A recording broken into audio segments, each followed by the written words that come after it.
Larissa Manoela abre mão de um patrimônio de 18 milhões de reais. E agora? Ela vai ficar milionária novamente. Sejam todos bem-vindos aqui ao canal Dani Romancini no YouTube. Se você ainda não é inscrito, já se inscreve e ativa os sininhos das notificações para você não perder nada do que rola por aqui. Eu sou Dani Romancini, economista, consultora financeira de empresas e pessoas há 22 anos. E não tem como a gente não saber do que está acontecendo com a Larissa Manoela, não é mesmo? Fica comigo até o final desse vídeo para você entender como é que ela vai conseguir todo o patrimônio dela novamente em pouco tempo. Roda a vinheta, produção.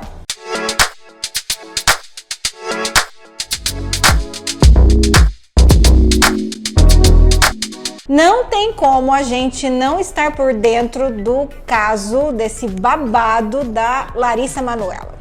Tenho certeza que você já ouviu alguma coisa sobre o que está acontecendo, do rompimento dela com os pais, mesmo que você seja como eu, que não acompanha as fofocas dos famosos. Trazendo esse assunto que aconteceu com ela aí para nossa área aqui, né, de educação financeira, de consultoria financeira, quais são os ensinamentos que a gente consegue tirar sobre isso? Eu, enquanto profissional, sempre trabalho a questão da independência financeira, mesmo que seja entre casais, mesmo que seja na relação entre pais e filhos. Independência aliada à transparência. E analisando esses fatos que foram, divulgados por ela, o que a gente consegue perceber? Antes dela completar 18 anos, ela ficava muito alienada com relação a esses assuntos financeiros, deixando toda a administração do patrimônio dela, hoje avaliado em 18 milhões de reais. Ela, que trabalha desde os 4 anos de idade, foi construindo esse patrimônio e até os 18 anos de idade deixou a administração para os pais. E aí, quando ela completa 18 anos, que ela resolve se interessar um pouco mais, pelo seu patrimônio, pela administração das suas finanças, se depara com uma realidade obscura.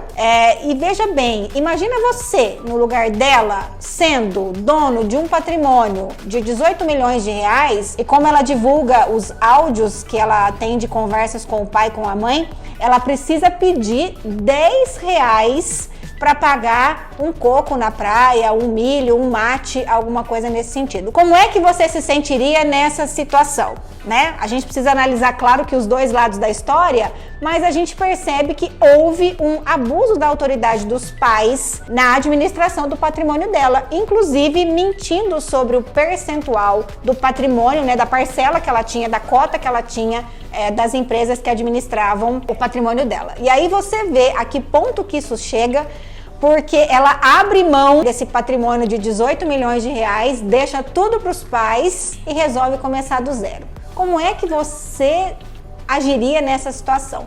É complicado a gente julgar relacionamento de pais e filhos, mas isso fica muito forte, E eu confesso que eu fiquei muito chocada. Eu fui criada dentro de uma realidade de muita independência. A minha mãe sempre me ensinou a ser independente, porque ela falava uma frase que me marcou e me marca até hoje, eu lembro disso, A minha mãe falava assim: imagina se você tiver que pedir dinheiro pro seu marido, para você poder comprar uma lingerie, por exemplo. E aí eu ficava com isso na cabeça, Tipo, nossa, que situação, Eu ter que pedir para alguém, quem quer que seja essa pessoa, para poder comprar alguma coisa para mim. Então esse conceito da independência sempre ficou muito forte na minha cultura, e eu acho que é interessante, e trabalho isso nas minhas mentorias de finanças pessoais, justamente quando você trata de casais, e é uma das partes que administra o dinheiro da casa, Como é que funciona isso? Pode até ser bacana que ou o marido ou a esposa administrem o dinheiro, desde que haja a famosa prestação de contas. Precisa haver a transparência entre o que está sendo feito com o dinheiro, o que está entrando e de que maneira que a gente está gastando esse dinheiro. Um caso muito famoso, que para quem acompanha a Lara Nesteruk no Instagram, ficou muito marcante nos últimos meses, que foi o episódio que ela descobre que o marido dela, na época, desviou milhões de reais da conta dela, E ela não sabia, porque deixava a administração do dinheiro só por conta dele e nunca se interessou em olhar como que era usado, como que era gasto o dinheiro que ela também ajudou a conseguir. Então, pessoal, insight com relação ao caso da Larissa Manoela. Tá vendo como eu falo pra vocês? Que não adianta você ter dinheiro, não é a quantidade de dinheiro que faz a diferença entre você administrar bem ou não, é como que você lida com isso. Então, ela delegou tanto tempo isso pros pais, os pais, de certa maneira, foram abusivos em relação à maneira como cuidaram do patrimônio dela e como protegeram ela disso, e aí hoje ela, de 18 milhões de patrimônio, vai começar do zero. Então, insight pra vocês.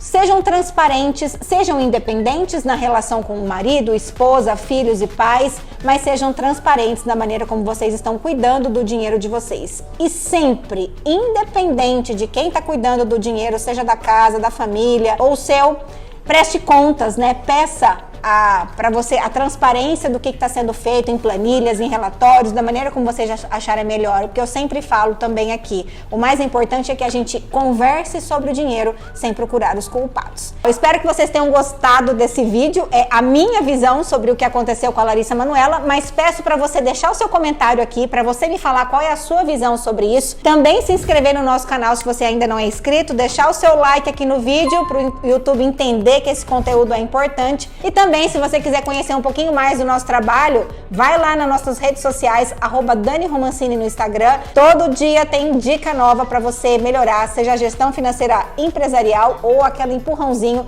na sua organização financeira pessoal. Eu vejo você no próximo vídeo.